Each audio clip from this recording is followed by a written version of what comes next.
A 24-year-old male presents with persistent knee instability and pain following a football injury 2 months ago.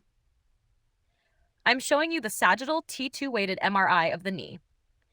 Describe the findings. Let me just study this for a second. Right? The Sagittal T2-weighted MRI demonstrates a complete rupture of the anterior cruciate ligament with a lack of visualized intact fibers and mild anterior translocation of the tibia relative to the femur. The posterior cruciate ligament remains intact. In the lateral compartment, there is a loss of the normal bow tie appearance of the lateral meniscus, which is visualized on only a single slice. There is also an abnormal low-signal band of tissue located in the intercondylar notch, representing a medially displaced meniscal fragment. A moderate joint effusion is also present. These findings are diagnostic of a complete ACL rupture associated with a bucket handle tear of the lateral meniscus. Explain the normal sagittal MRI appearance of the menisci and the significance of the bow tie sign.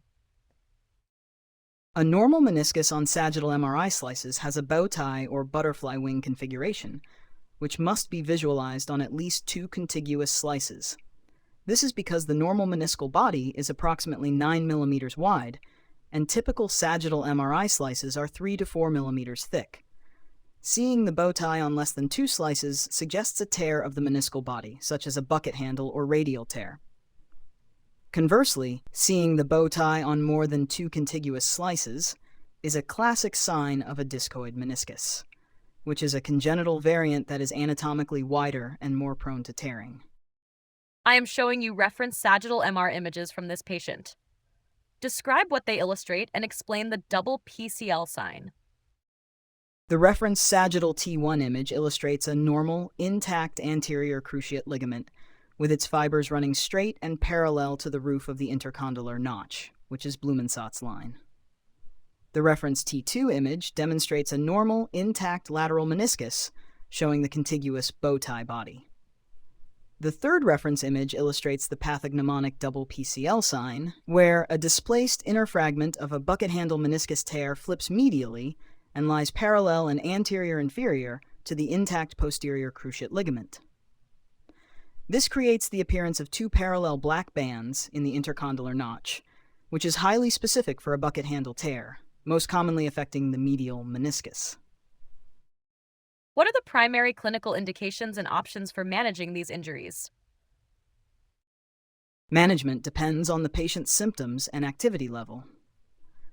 A complete ACL rupture causes rotational instability, which predisposes the knee to premature osteoarthritis and recurrent meniscal damage.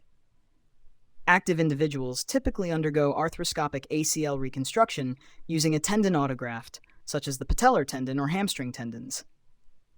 The displaced bucket handle meniscal fragment is treated arthroscopically, where it is either repaired with sutures if the tissue is viable and located in the vascularized red-red zone, or resected via partial meniscectomy if it is degenerate or in the avascular white-white zone. How would you manage this patient as a radiologist? As a radiologist, I would recommend comparing this MRI with any post-injury radiographs to rule out an associated Segin fracture, which is an avulsion of the anterolateral ligament that is highly associated with ACL tears.